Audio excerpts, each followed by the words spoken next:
Shalom à tous, Baruch Hashem. On a le droit de reprendre le Chok HaEmuna Chelek Gimel.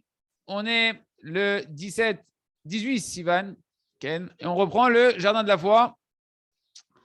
Donc, on est dans les secrets de la tchouva. Comment faire tchouva? Pourquoi les gens ne font pas de tchouva? On a dit, c'est parce que tout simplement, ils n'ont pas compris comment ça marche la tchouva. On leur a dit que c'est important de faire tchouva, mais ils ne savent pas faire tchouva. Ils font la tchouva en se culpabilisant. C'est amer pour eux. On a dit, première chose, accepte le fait que tu as un Yetzirah. C'est pas une donnée que tu dois renier, au contraire, c'est que tu dois savoir ta place, tu as un Yetzirah. D'accord? Et maintenant, le Rav il dit, il faut connaître ton Yetzirah. Apprends à connaître ton Yetzirah. Maintenant, un homme qui sait qu'il a un Yetzirah, okay? Il sait qu'il a un Yetzirah, il s'est fait une raison, il s'en veut plus. Comme il a des mains, il a des pieds, il a des jambes, il a un Yetzirah. Ça fait partie des données de base. Et bien maintenant, il doit apprendre comment fonctionne la guerre de son Yetzirah. Comment fonctionnent les ruses du Yetzirah. Il me dit, il faut savoir que l'essence, et ça les amis, c'est très profond, ça demande vraiment d'aller se calmer après, de faire Yeshuva date et de réfléchir sur ça et de parler à Hachem. Et le Rav me dit quelque chose qui est fondamental, qui prend du temps à intégrer, que l'essence du Yetzirah, c'est de rentrer dans l'homme de l'hérésie. Tout Yetzirah, il commence en réalité par un manque de Emouna, que le Yetzirah, il va réussir à rentrer dans l'homme, peu importe le domaine dans lequel l'homme il va être mis à l'épreuve. Et Béhémet, le Yetzirah, il n'a aucun autre chemin, nous dit le Rav. Aucun autre chemin de se renforcer sur l'homme, si ce n'est de lui rentrer à un moment donné dans son raisonnement, dans son vécu, dans sa réalité, de l'hérésie. Car dès qu'un homme, il tombe de la Emouna, il tombe de sa foi, la foi c'est vaste, c'est pas que Hachem, etc., c'est ce qu'on est en train d'étudier, et bien c'est très facile pour le Yetzirah de se renforcer sur l'homme et de le faire tomber. Et de l'autre côté, par contre, tant qu'un homme il tient sa Emouna, qui renforce sa Emouna, qui pense à la Emouna, qui parle avec Hachem et qui garde son contact avec Kadosh Baruch Hu dans sa Emouna forte, alors il a tous les ustensiles pour se sauver de son Yetzirah, de son mauvais penchant. Concrètement, en réalité, un homme qui a de la Emouna, dit le Rav, il n'a plus de Yetzirah. Tant que tu es en Emouna, tu n'as pas de Yetzirah. Tant que tu es en Emouna, tu n'as pas de Yetzirah. Pourquoi? Parce que tu vis avec Hachem, tu es associé avec Hachem, tu es associé à Hachem dans chaque instant de ta vie. Tu prends conseil auprès d'Hachem, tu demandes l'aide à Kadosh Baruch Hu, tu remercies Hachem pour chaque chose. Donc le Yetzirah, il ne peut pas s'initier ici. Il peut pas s'initier ici. Alors bien sûr, le Yetzirah, il va trouver différentes portes d'entrée. Chez certains, l'hérésie dont on a parlé, tu dis, mais je ne comprends pas, c'est quoi l'hérésie? C'est quoi l'hérésie? Tana Saïchad Shalom, c'est une vraie hérésie totale, un reniement complet du Créateur, Chaz Shalom, que Dieu nous en préserve. Il y en a d'autres, non. Hachem, le Yetzirah, il va leur laisser croire dans le Créateur, mais il va leur mettre de l'hérésie dans la Torah et dans les mitzvot, de renier la Torah et les mitzvot. Après, il y en a non, ils vont croire dans la Torah et les mitzvot, mais ils vont croire que ce qui est marqué dans la Torah écrite. Combien on a entendu ça? Moi, je crois que ce qui est marqué dans la Bible, hein, dans le texte écrit qui a été reçu par Moshe Rabbeinu. Mais par contre, tout ce qui est les paroles des Chachamim, qui est l'essentiel de l'accomplissement de la Torah, non, ça, on ne croit pas, c'est les hommes, etc., on ne croit pas. Chaz Shalom. Ou bien, non, il y en a d'autres, il va y avoir de l'hérésie qui va rentrer, qui vont croire dans les quelques mitzvot, pas toutes les mitzvot. Hein, ce qui me paraît logique, ce qui me paraît convenable, ce qui me paraît sympa, bon, Shabbat, Damchoud, machin, ça va, mais les yeux, la plage, faut pas exagérer, ça, j'y crois pas. D'accord? Ça, on va trouver des réponses, on va se faire des raisons, on va se faire des fausses croyances. Il y en a d'autres, et ça, c'est ce qui va, dans lequel on va tous se retrouver, c'est l'état à vote, c'est les mauvais désirs. On n'est pas conscient que les mauvais désirs, à leur racine, c'est de l'hérésie en Hachem. On ne croit pas qu'un mauvais désir, c'est un poison. On ne croit pas que le vrai plaisir et le seul plaisir qui existe, c'est Hachem. Et il y en a d'autres que le Yetzirah va leur entrer de l'hérésie, de la paresse, de la lourdeur, de la rébellion, de s'opposer aux tzadikim, etc., etc. Toutes sortes de Yetzirah qui viennent faire trébucher l'homme, que tout son fondement, en réalité, c'est un manque de foi, c'est une certaine hérésie qui est rentrée à un moment donné dans le cœur de l'homme. Et là, les amis, on va voir un autre souk de Yetzirah, une autre forme d'hérésie encore plus raffinée. C'est lorsqu'un homme il a déjà mérité de se renforcer sur tout son Yetzirah. Tout ce qu'on a vu là, il a clarifié tout ça. Il est ma'amin dans Hachem parfaitement, dans sa Torah parfaitement, et toute sa volonté, c'est que de faire l'entrée à Kadosh Baruch Hu. Elle va qu'on soit tous comme ça, B'at Hachem. Alors, c'est quoi son Yetzirah qui lui reste à lui? Quelle hérésie le Yetzirah il peut lui rentrer en lui? La réponse est qu'il rentre en l'homme l'hérésie de l'orgueil. De l'orgueil! Que l'expression la plus élevée de l'orgueil, ça c'est un chidouche que le Rav il amène de manière forte dans cette génération, qui est quoi? C'est quoi le summum de l'orgueil? L'autoculpabilisation, la dépression sans vouloir, d'accord? Qui va faire amener un homme à être triste, etc. C'est savoir quand tu dis je suis triste, tu dis non, mais je suis triste pour des bonnes raisons. Tu es dans ce qu'on appelle le Yetzirah de l'orgueil, qui est le summum de l'orgueil, qui est de l'hérésie. Tu t'es fait là-bas, tu t'es cru que tu étais un petit Dieu qui pouvait tout réussir tout seul et que tu étais censé jamais échouer dans ta vie. On clôture là le passage de l'apprentissage du Yetzirah. On continuera à aimer Hashem demain. Et on avance avec le jardin de la foi. Rappelez-vous qu'on est juste après l'histoire de ce Talmide qui a guéri de la maladie Hashem Yishmor, que Dieu nous en préserve, sans faire aucun traitement de chimiothérapie, que par 1 heure de remerciement et 1 heure de hitbo des doutes et 40 jours chez les Kivrei Tzadikim, etc. Le Rav nous dit, regardez ici. Regardez comment on apprend cette histoire-là, comment l'essentiel, c'est d'apprendre à l'homme à faire hitbo des doutes. L'essentiel, c'est d'apprendre à l'humanité à faire hitbo des doutes. Que chacun il apprenne à parler avec Hachem, apprendre à chacun à remercier Hachem sur son problème et de demander à Kadosh Baruch Hu, Hachem, éclaire mes yeux sur quoi je dois faire teshuva, de s'allonger plus qu'1 heure dans la hitbo des doutes. Quelqu'un il a un problème, tu ne peux pas te contenter d'1 heure, va, reste. Qu'est-ce que tu cours? Tu veux retourner où? Tu veux courir où? Retourner dans tes problèmes? J'ai fait 1 heure, c'est vite, il faut que je retourne gérer mon problème. Tu es avec Hachem là, tu es avec le roi des rois, celui qui t'a envoyé le problème et qui a la solution du problème. Alors reste assis, tranquille, parle avec Hachem, clarifie la situation, demande à Hachem qui t'éclaire encore plus. Et l'essentiel, les amis, qu'est-ce qui a adouci toutes les rigueurs? C'est la émouna que tout est pour le bien. C'est ça qui annule toutes les rigueurs. C'est pourquoi sur chaque souffrance, que Dieu nous en préserve, que personne n'ait des souffrances, si un homme, il s'assoit avec lui-même et qu'il se met à parler avec Hachem, même s'il se parle à lui-même, qui dit moi j'ai foi qu'Hachem, tout ce qu'il fait, c'est pour le bien, il n'y a pas de mal dans ce monde-là, tout est pour le bien, qu'Hachem il est bon, qu'il ne fait pas de mal, qu'il sort de lui, etc. Et qui va répéter ces paroles de Emouna. Alors au fur et à mesure, plus ça va être sincère, plus il va adoucir toutes les rigueurs et va s'ouvrir devant lui toutes les portes de la délivrance de Hachem, à condition que quoi? Que tu sois courageux, vaillant, de continuer à remercier, à vouloir chercher à remercier sincèrement. Hachem, que chacun il est dans ce chemin-là des remerciements et qu'on puisse tous se raconter les uns aux autres nos délivrances que l'on voit au jour le jour avec la Emouna, que tout est pour le bien, Hachem. On continue avec lui, à travers champs et forêts. Rappelez-vous qu'on était dans l'histoire de Yaakov Avinu. Comment Yaakov il peut être triste parce qu'il a perdu son fils Yosef? Ok, c'est une tragédie que Dieu nous en préserve, mais on parle de Yaakov Avinu. 22 ans, tu restes triste, tu perds le roi Hakodesh, tu ne te consoles pas. Là, on dit, on avait vu comment ça va la réponse d'un des Gdolé de Breslev, qu'en réalité, c'est qu'il avait perdu la dimension que tout est pour le bien. La dimension de Mida Keneged Mida, que Hachem il gère le monde mesure pour mesure, que jusqu'à présent, Yaakov Avinu, il comprenait tout ce qui lui arrivait, toutes les mauvaises choses, il comprenait, il réfléchissait, il faisait chouva, il trouvait qu'est-ce qui allait pas. Et là, d'un coup, Pitom, il ne comprend plus. Pourquoi Yosef, il n'est pas là, il ne comprend pas. Parce qu'un homme qui sait qu'il n'y a pas de nature, qu'il n'y a pas de hasard, et que tout est dirigé dans la providence d'Hachem, mesure pour mesure, qu'il n'y a pas de souffrance sans faute, lui, il vit avec une vie remplie de confiance, une vie remplie de joie, sans aucun souci, sans aucune amertume ni tristesse, parce qu'il sait que, quoi qu'il arrive, peu importe ce qui va se passer, tant que je marche à vouloir avancer vers Hachem, tant que je suis sincère, que je ne quitte pas les rails, même si je déraille, je remonte sur les rails et que je veux continuer à servir à Kadosh Baruch Hu, il n'y a pas de raison qu'il m'arrive du mal dans ma vie. Il n'y a pas de raison, tant que je suis sincère dans ma démarche, de ne pas faire un entre-deux avec Hachem et que je veux vraiment servir Hachem et que je cherche vraiment à m'améliorer. Parce que même si je me trompe, Hachem il va me faire une allusion par une petite souffrance. Et comme je suis quelqu'un qui m'introspecte et qui veut vraiment servir Hachem, Hachem va m'éclairer de comprendre son allusion. Mesure pour mesure, t'arrives ça, dans ça, il y a un message qui correspond à ta faute, tu vas trouver ta faute. Tu fais le tchouva, la souffrance, elle s'en va. Et donc, tu vis une vie parfaite. Et à chaque fois, tu apprends en plus, qu'est-ce que je peux encore améliorer? Comment je peux connaître mieux Hachem? Extraordinaire. Il se trouve qu'une personne qui vit comme ça, il n'y a pas de situation où il a peur, où il a des soucis, où il a de la tristesse, de la dépression. Parce que pour lui, il n'y a pas de mal. Tout est juste et équilibré. Tout est dirigé dans une direction qui est bonne, à condition que moi, je joue le jeu. Et l'essentiel, c'est qu'un homme qui vit avec ce sentiment-là, avec cette connaissance-là, que tout est pour le bien, que tout est juste, et que dans chaque chose, il y a dedans une intelligence droite, avec un message, avec une direction, alors il n'y a pas de plus grand plaisir sur terre que ça.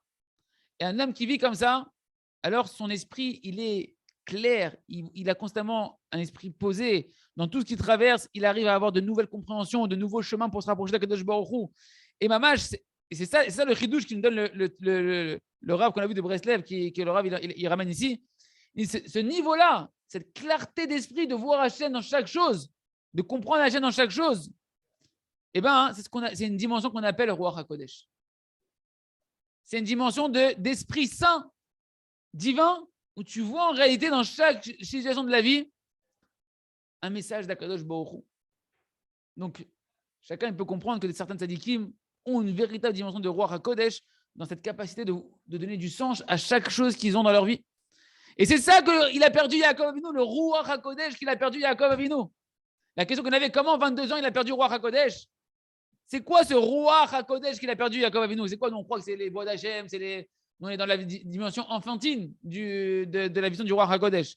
Lorsque Yaakov il a su que Yosef il a été enlevé, alors lui qui avait l'habitude Yaakov de regarder, comme il dit Rabbi Nachman dans la Torah Aleph du Kouté Moran, que le Sechel chez Bechol Davar c'est Yaakov Avinu, qui avait cette intelligence de voir l'intelligence divine qu'il y a dans chaque chose, le message divin qu'il y a dans chaque chose, et qu'il avait l'habitude d'améliorer sa vie constamment comme ça. D'un coup, il dit, mais il n'y a pas de souffrance sans faute, mais je ne vois pas le rapport ici. Obligé que si j'ai mon enlevé Yosef, qu'il a été dévoré par une bête féroce, j'ai une faute. Or, il savait, Yaakov, que la faute qui engendre la disparition des enfants, c'est les problèmes de Brit, les problèmes de mauvaises mœurs, de perte de semences en vain que Dieu nous en préserve, etc. Or, lui, il savait, il a vérifié à l'intérieur de lui, Yaakov, il a fait un screenshot, il a fait un scanner intérieur, il n'y a pas chez moi. Je ne suis pas en train de me la raconter, il n'y a pas. Chez moi, il n'y a pas de perte de semences en vain, il n'y a pas d'égard au niveau du Brit. Réhouven, je l'ai appelé Réhouven parce que c'est Réchit, Réhouben, il a dit Réchit Oni, c'est la première goutte de semence qui sort de mon corps, c'est mon fils Réhouven. Iné Mitato chez les Shlomo, on dit que Mitato Shlema, le lit de Yaakov, il était parfait, sans aucun, c'est quoi que le lit était parfait? Que ses couches, l'endroit de l'union, il était parfait, il n'y avait aucun défaut. Donc Yaakov ne comprend pas pourquoi on lui a enlevé Yosef. Il ne comprend pas la justice divine, entre guillemets, et la droiture du Mida Keneged Mida, de mesure pour mesure, il ne comprend pas. Et donc Arshav Yaakov, il s'est retrouvé maintenant dans un problème. Je ne comprends plus la conduite d'Akadosh Baruch Hu. Et si jusqu'à présent, il avait une vie merveilleuse, de comprendre que tout ce qu'Hachem fait avec lui dans ce monde-là, c'est parfait, c'est mesure pour mesure, ici, il se trouve devant un barrage que pour lui, c'est plus clair que tout est juste sur terre, que tout est mesure pour mesure.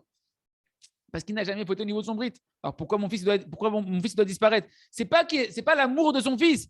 C'est pas que Yaakov, par amour pour son fils, il n'arrive pas à se consoler. C'est pas ça du tout. C'est pas la dimension humaine de Yaakov qui l'a mis dans une certaine forme de tristesse et d'amertume. C'est pas ça. Ça, il était du niveau Yaakov d'accepter ça avec amour. Pour lui, c'était la difficulté de dire, mais là, je ne vois plus. Le monde, il est injuste quelque part. Il peut y avoir une injustice. Il peut se passer des choses que aucun rapport avec tes fautes. Donc, le monde, il est géré d'une manière incompréhensible. Et là, Yaakov, il perd, si vous voulez, c'est ce paradis d'avoir un monde devant lui qui était harmonieux, parfait et qui conduit forcément à une bonne fin quand tu cherches à faire le bien. Et dans le chemin d'Akadosh Baruch Hu, il se dit, qu'est-ce qui peut se passer maintenant? Qu'est-ce qui peut se passer maintenant? Ken, qu'est-ce qui va se passer encore après? Et donc, on a commencé à entrevoir la réponse. On continuera à Merci Hachem demain. Bien évidemment que quand il va voir Yosef vivant et qu'au final, il n'y avait pas d'injustice, il va comprendre un autre message qu'on verra demain qui va lui ramener son Ruach HaKodesh. Le Ruach HaKodesh qui est la compréhension de pourquoi tu souffres.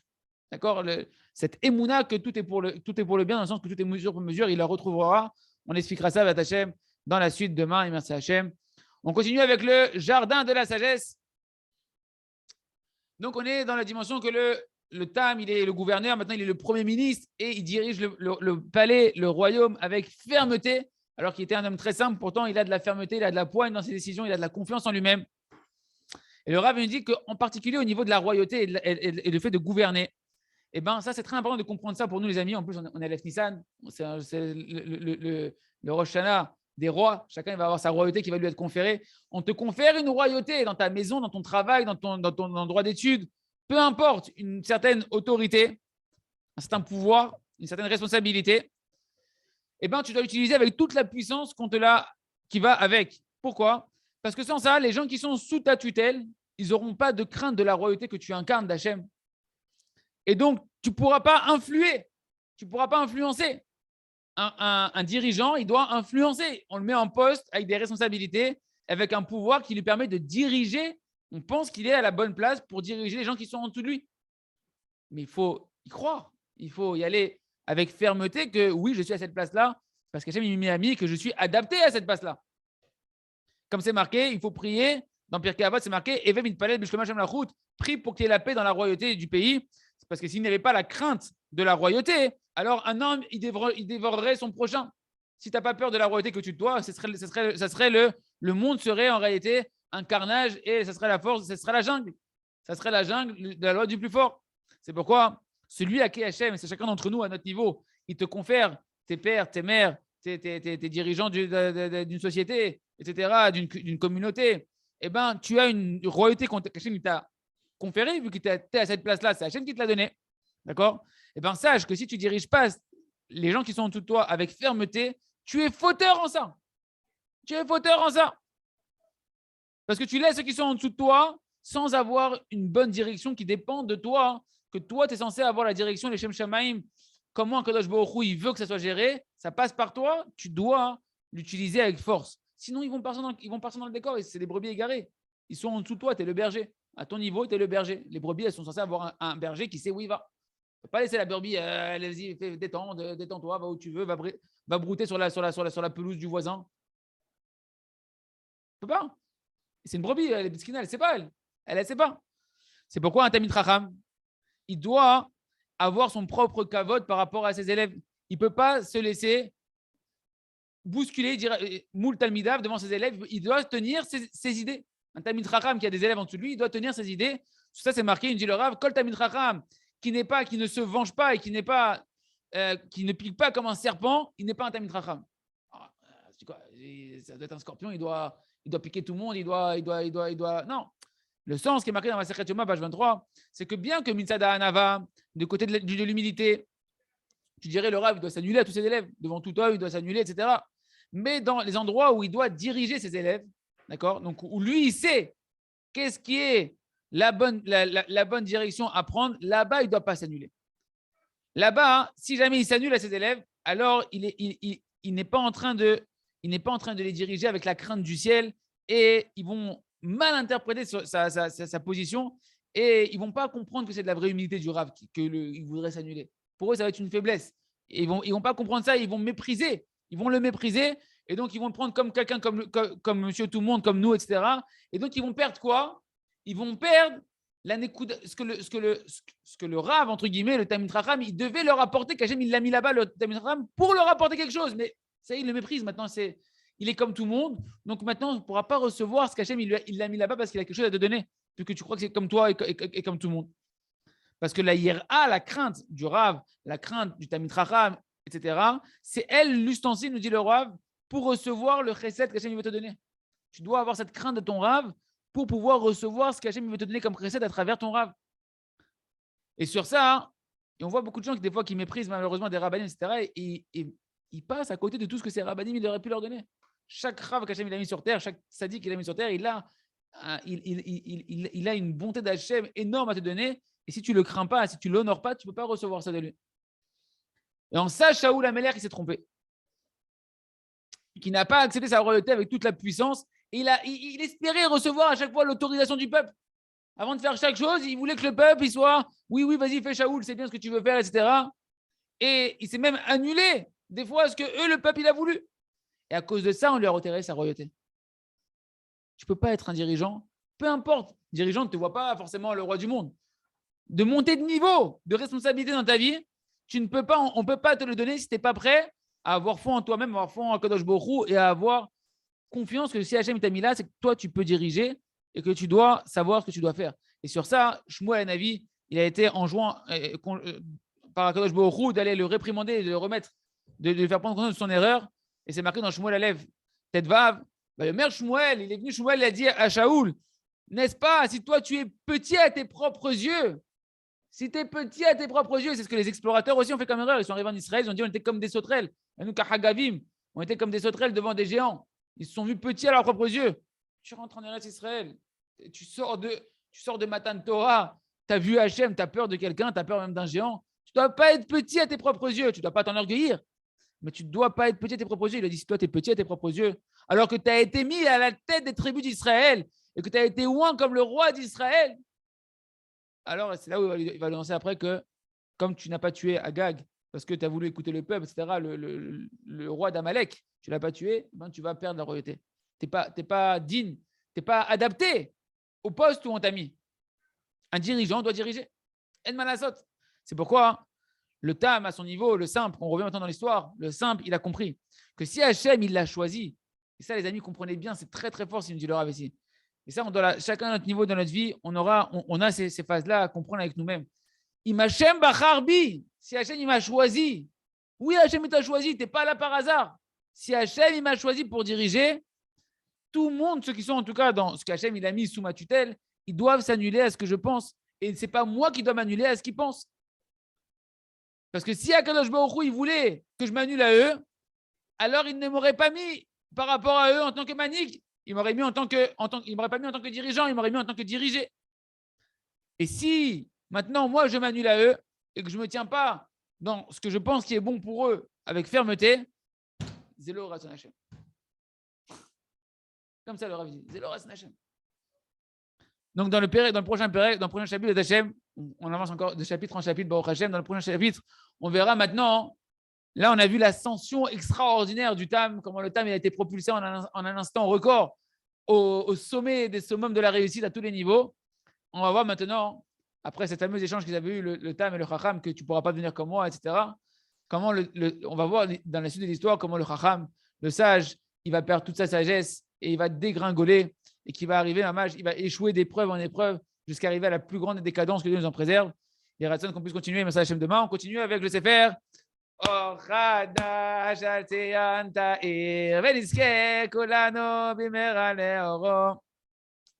La clé, les amis, de toutes les délivrances, c'est quoi? C'est la Amida, Chonen, la dame d'Aat, cette fameuse bracha qui fait 4 pages ou 5 pages dans le livre de prière du Rav Arush. D'accord? Donc moi, des fois, quand je veux prier vite et que je saute cette page, je dois tourner je ne sais pas combien de pages pour arriver à la bracha d'après, tellement il y a des kavanotes sur Chonen, la dame d'Aat. Tu es arrivé à Chonen, la dame d'Aat, qu'Hachem il gratifie de la conscience, de la connaissance d'Hachem. Tu es arrivé ici à la guérison que tu as besoin. Dans cette bracha-là, les amis, il y a toute la guérison mentale qu'un homme il a besoin pour tous les problèmes psychologiques, mentaux. Les gens, ils vont chez les psychothérapeutes, chez les coachs, chez les machins. Tout est dans Chonen Da'at.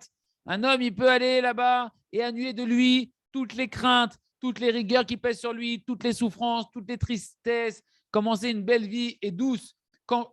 C'est quand qu'on a ça? Quand on commence à guérir son âme, quand on commence à guérir son psychique, son mental.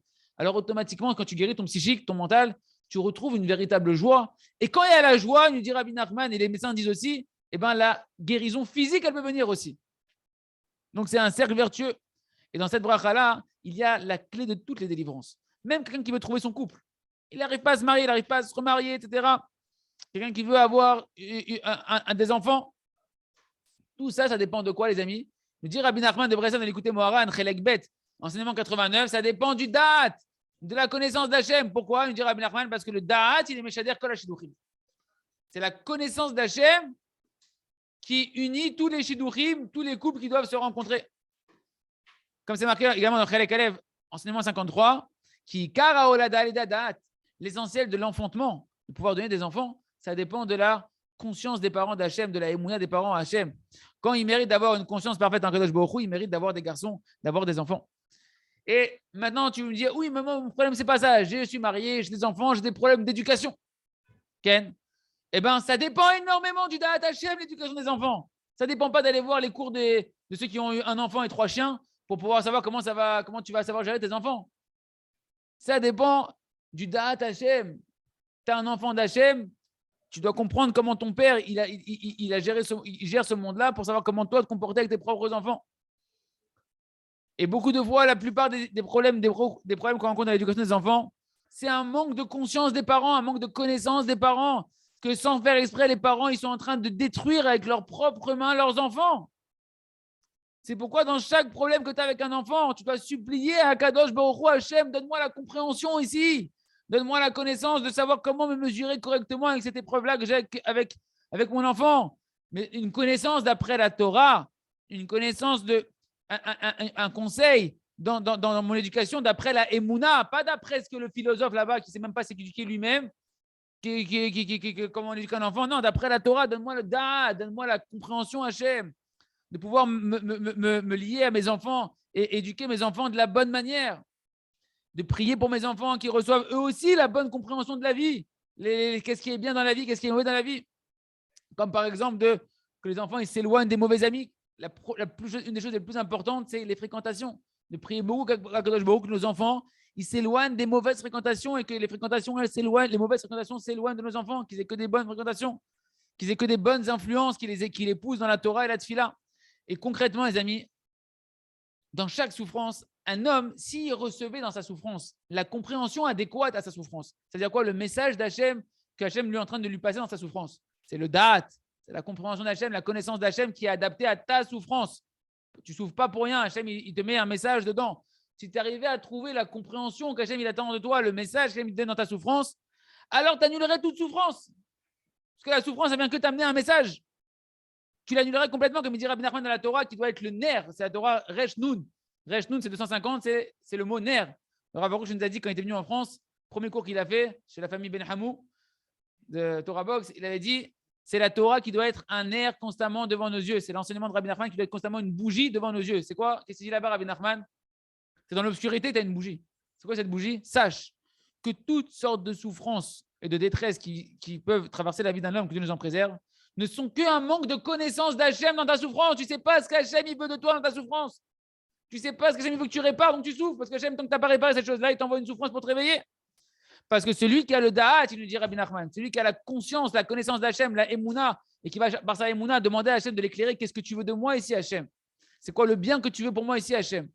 Alors il sait que tout est dans la providence d'Akadosh Baruch Hu et il n'a plus de souffrance. Et il ne ressent plus aucune souffrance.